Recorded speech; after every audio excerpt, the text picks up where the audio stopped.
Bienvenidos a Compartiendo la Palabra, el espacio que nos lleva a llevar la palabra desde este lugar y a conocer más de la Biblia. Hoy, con los viajes de Pablo, último episodio, última etapa a la gloria.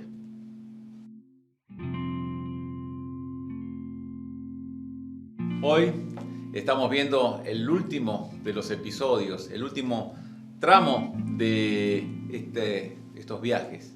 Habíamos visto los primeros, a su interior, en el segundo a su iglesia, en el tercero a su servicio y hoy a la gloria. ¿Por qué decimos que es a la gloria? Porque vamos viendo a un apóstol que va llegando a su último viaje de misionero, descrito en el libro de Hechos por Lucas, el doctor que tan precisamente relató cada parte, y veremos cómo la historia continúa. Cuando terminaba el tercer viaje, llegaba a Jerusalén, varias de las personas que a medida que se iba despidiendo, también veíamos algo que le iban diciendo. Despidiendo Pablo y las personas advirtiendo a Pablo. ¿Por qué vemos que hay una advertencia? Dice el capítulo 21 del libro de los Hechos, capítulo 4, versículo 4. Y hallados los discípulos, nos quedamos allí 7 días y decían a Pablo por el Espíritu que no subiese a Jerusalén. O sea, las personas estaban orando en el Espíritu, con un deseo de que el mensaje tuviera un resultado en su vida. En el versículo 12, vemos, al oír esto, le rogamos en otro lugar, nosotros y los de aquel lugar, que no subiese a Jerusalén. Hay una insistencia en las personas que amaban a Pablo de que no fuera al lugar donde correría peligro.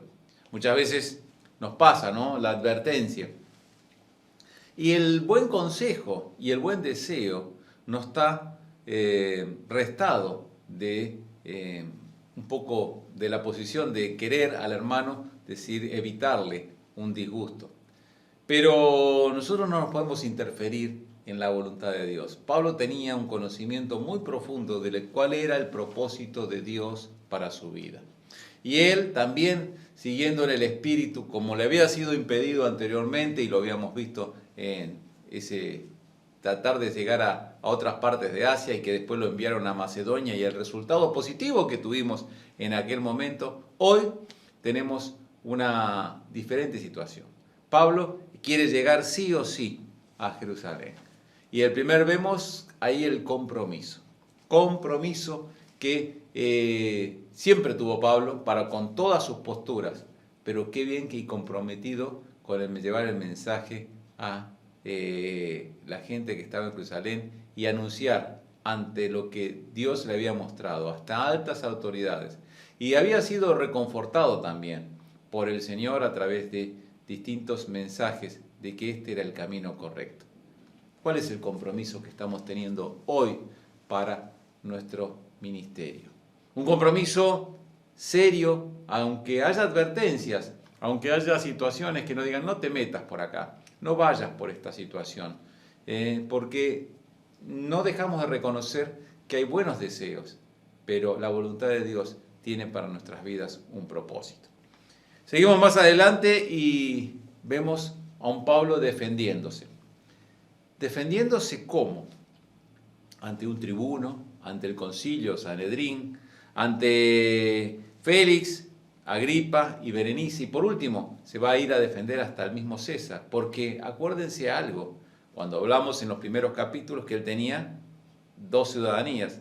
La ciudadanía de judío por familia, por sangre, pero también la ciudadanía romana por adquisición. Y en este caso, ya de su familia misma había tenido ese derecho. Y muchos lo miraban y decían, ¿cómo puede ser que tuviera una ciudadanía romana?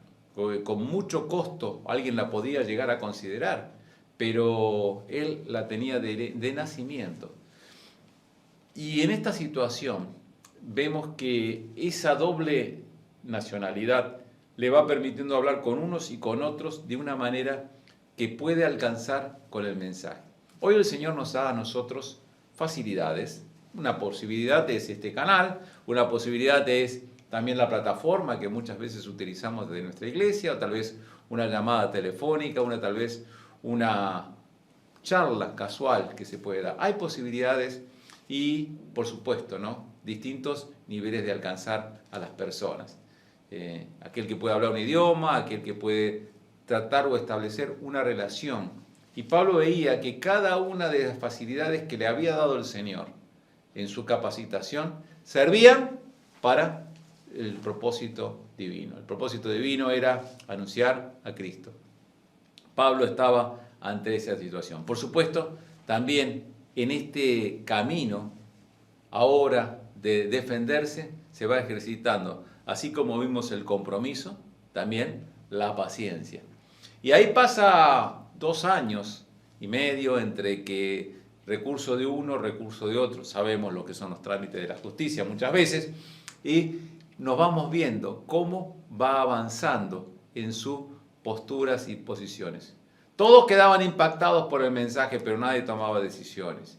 El mismo concilio, aquel que él ve como una parte que fue él en su pasado, pues él hace referencia a que él había sido fariseo, o sea, parte integrante de ese concilio de 70 personas, más el sumo sacerdote, que llevaban al ser juzgado.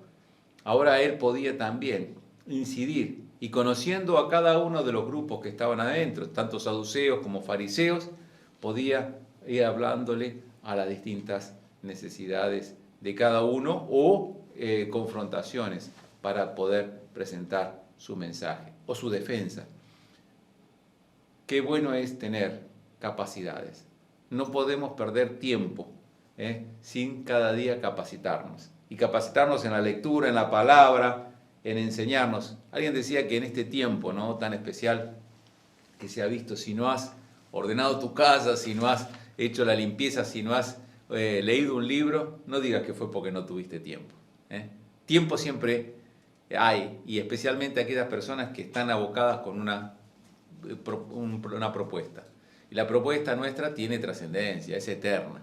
Por eso el compromiso y la paciencia en la preparación lo va a llevar a que sea deportado a Roma. Allá en Roma, donde él inicia su viaje. Inicia allá en Jerusalén, pasando por todo el mapa que hemos visto, pero ahora por mar, pasando por la isla de Creta, y en la isla de Creta pasa por un gran temporal para llegar a la isla de Malta, y de ahí sí poder llegar al istmo de la península romana, italiana, hoy en día, en aquel momento era Roma. Quiero destacar en este punto el liderazgo. ¿Liderazgo de un preso? Sí.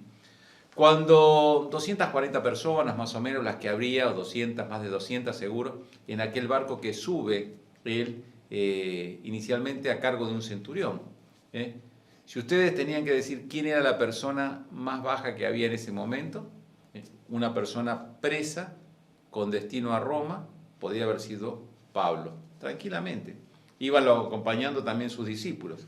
Pero de entre todas esas personas que estaban ahí, la número último, ¿no es cierto?, 240, si pongamos el número ese, era Pablo.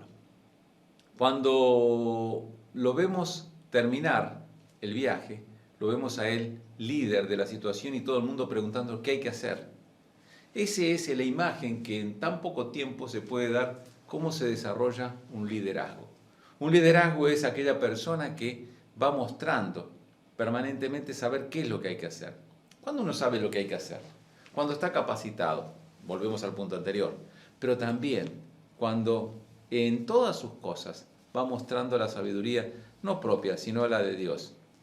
Cuando uno estudia la palabra, especialmente lo que son los proverbios, encuentra diariamente una manera cómo tratar a cada persona cada día.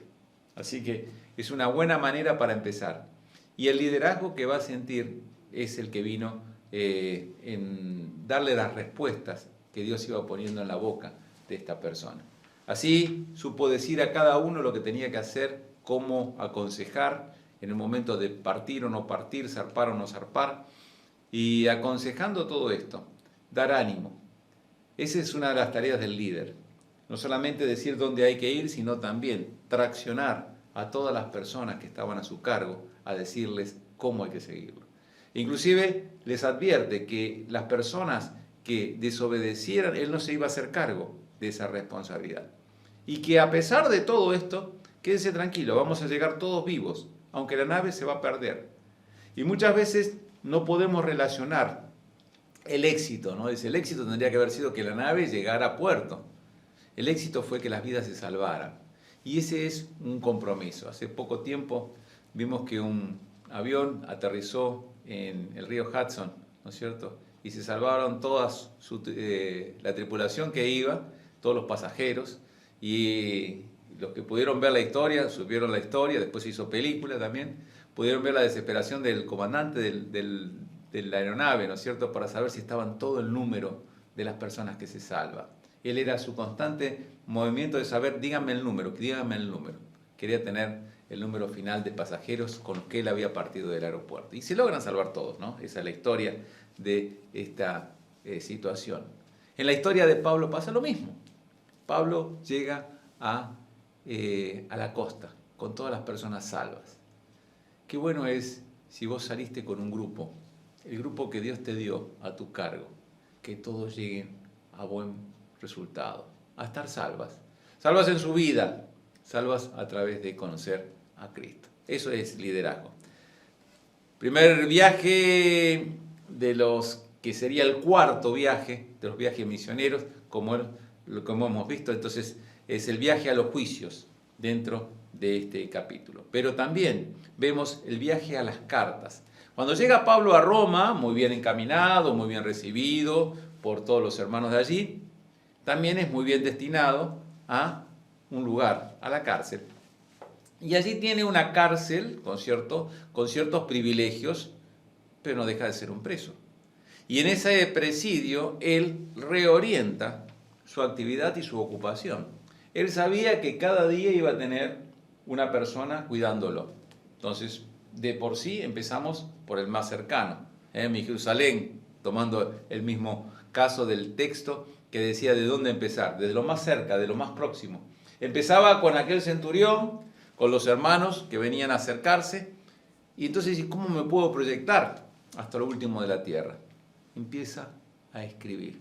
Y escribe sus cartas que son tan famosas y tan marcatorias, donde hace el adoctrinamiento, la doctrina de la iglesia, que lo que puede ser con esas cartas de la prisión, a Éfeso, esa gran urbe, ¿no es cierto?, que contenía en aquel momento el gran movimiento, ¿no es cierto?, de las ciudades, ahí hay establecida iglesia, no una, sino un grupo de iglesias que estaban a su alrededor. Por eso la carta no solamente es una carta personal, también la que llega a Éfeso, sino que es también una carta circular que empieza a dar vueltas. También lo hace para Colosas, lo hace para los filipenses que estaban en Europa. Entonces la carta empieza a circular. Hay una carta perdida, a la Odisea. El Señor sabe por qué se perdió. Pero entre todas las cosas que van pasando en esas cartas, se va marcando cómo tiene que manejarse la iglesia de Dios. Se le da consejos. ¿Sabes qué? Las cartas de Pablo nos llegan a nosotros. Y hoy un día son un consejo para nuestra iglesia. La iglesia aquí, donde estoy yo. En la iglesia donde hoy puedo saber cómo son las pautas de lo que significa la verdadera fe. La fe en Dios a través de la obra de Cristo Jesús. Y guiado por el Espíritu Santo. Esto nos lleva mucha profundidad en cuanto a lo que está pasando. No podemos dejar de hablar de Dios sin hablar de Cristo, como hacen algunas sectas.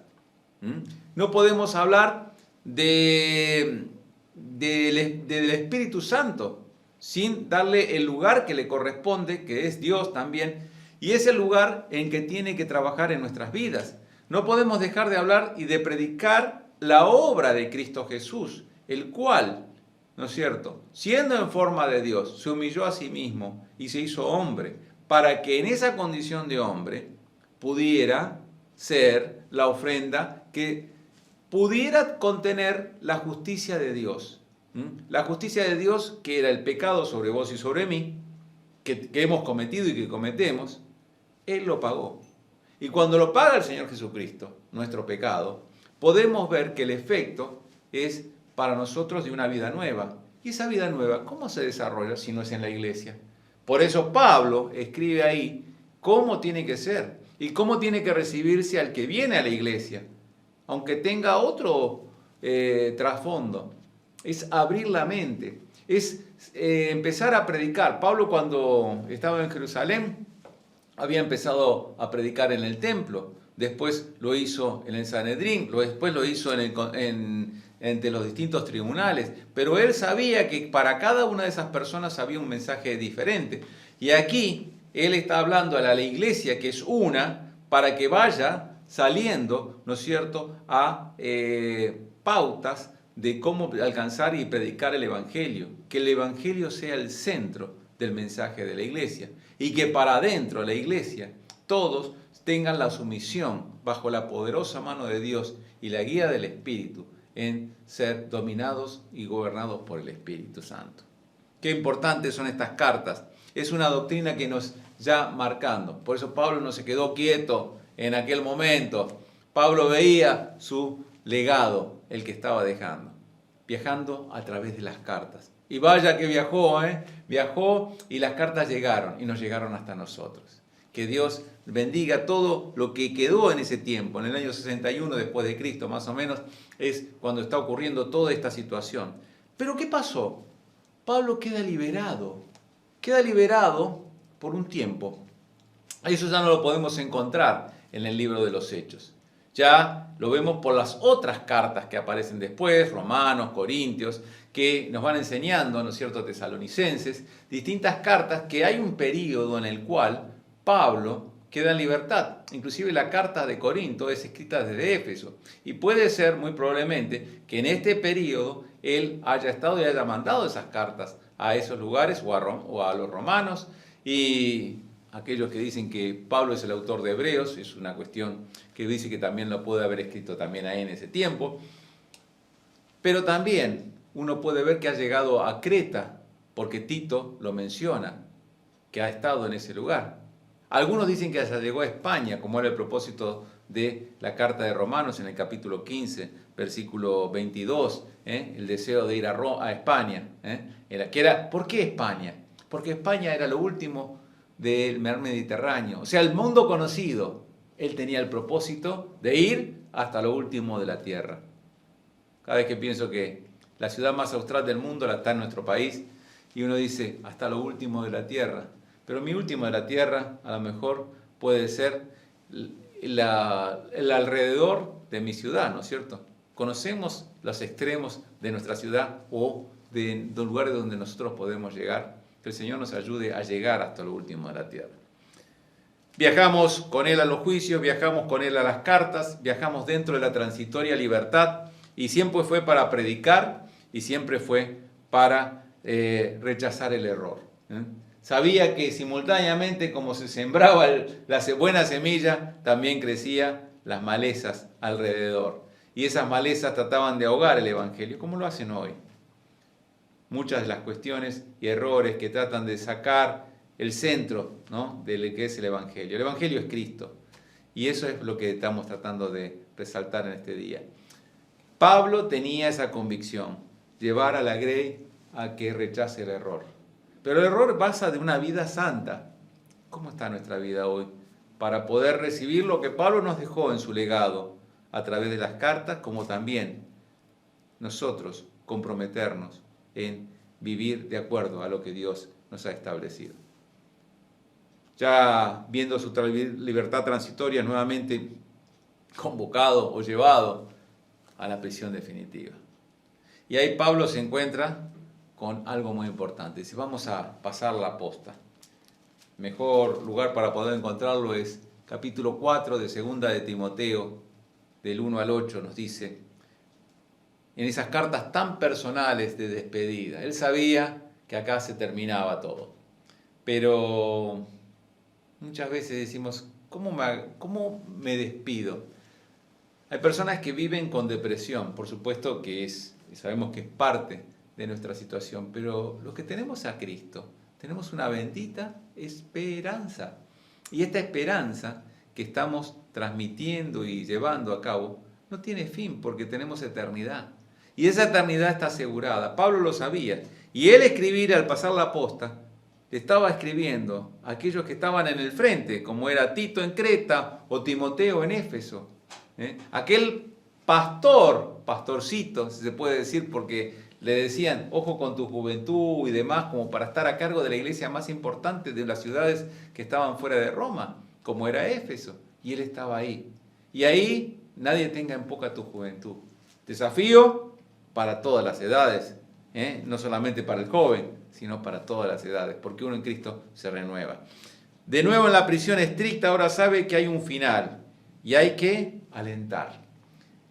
4.1 de 2 de Timoteo. Te encarezco delante de Dios y del Señor Jesucristo, que juzgará a los vivos y a los muertos en su manifestación y en su reino, que prediques la palabra, que instes a tiempo y fuera de tiempo, redarguye, o sea, aprovecha, reprende, exhorta con toda paciencia y doctrina, porque vendrá tiempo cuando no sufrirán la sana doctrina, sino que teniendo comezón de oír, se amontonarán maestros conformes a sus propias concupiscencias, sus propios pensamientos, y apartarán de la verdad al oído y se volverán a las fábulas. Pero tú, sé sobrio en todo, soporta las aflicciones, haz obra de evangelista, cumple tu ministerio. Porque yo ya estoy para ser sacrificado, y el tiempo de mi partida está cercano. He peleado la buena batalla, he acabado la carrera, he aguardado la fe. Por lo demás, me está guardando la corona de justicia, la cual me dará el Señor juez justo en aquel día. Y no solo a mí, sino también a todos los que aman su venida. ¿Amás la venida del Señor? Estás esperando entonces una corona. Y el Señor acá lo que nos está diciendo a través de Pablo, que nos está alentando, en el pasaje de la posta, que hoy a través de los años la recibimos. No en decir que he acabado la carrera, sino en el primer versículo. Te encarezco delante de Dios que prediques la palabra. Y ese es el aliento y el mensaje que nos deja Pablo en su vida. Cuando él parte a la gloria, está pasando la posta, está pasando el testimonio. Te nos está diciendo y alentando, ¿qué vamos a hacer hoy? Tenemos un gran desafío. Pablo lo terminó y pudo decir, he acabado la buena carrera, ¿no es cierto? He peleado la buena batalla, he acabado la carrera, he guardado la fe. ¿Cómo se guarda la fe? La fe es cada día creer en que lo que Dios dice es verdad, leyendo su palabra. ¿Cómo he peleado la buena batalla? La batalla se pelea en el campo espiritual, con oración, con lectura, con testimonio permanente, porque ahí es donde se está pronunciando el Evangelio. Nosotros predicamos mucho más el Evangelio cuando lo hacemos a través de nuestro testimonio. Cada uno de estos mensajes que se están recibiendo, se están mandando, no solo son personas que están acá, sino también son vidas que queremos poner a los pies del Señor. Y al distribuir este mensaje, aquellos que lo están haciendo están identificándose con su fe, con una fe en Cristo Jesús. Por eso estamos peleando esta batalla, una batalla muy dura. Por eso la carrera no acabó todavía para nosotros. Por el contrario, las puertas de la iglesia están siendo abiertas y nadie puede prevalecer contra ella. La iglesia está avanzando. La iglesia que nos está dejando una enseñanza, Pablo está terminando aquí una manera de enseñar para empezar otra, pero siempre con un solo mensaje. El mensaje es el mismo. Cristo Jesús vuelve por su iglesia y Cristo Jesús es el Salvador del mundo. Todo aquel que en Él cree no se pierda. Qué bueno que es que en este día nosotros tengamos este mensaje, esta situación y este análisis y sigamos creciendo. Tenemos un ejemplo. Nos despedimos de Pablo, lo vimos en toda su vida, 61 años vividos a pleno. Fíjense, con la mitad de su vida sirvió al Señor y con ese servicio al Señor pasó a la historia. Hoy tenés toda una vida para servir al Señor. ¿Por qué no la aprovechás si sos joven? Y si estás ya en la etapa más madura, fíjate vos cómo Dios puede cambiar una vida. Que no pase intrascendente este mensaje. El viaje de Pablo a tu interior, que sea el que te convierta y el que te envíe y el que te comprometa, ¿no es cierto?, con un nuevo comienzo, sea el mismo que te lleve a una iglesia, sea el mismo que te lleve al servicio, sea el mismo que te lleve a la gloria. Que Dios te bendiga.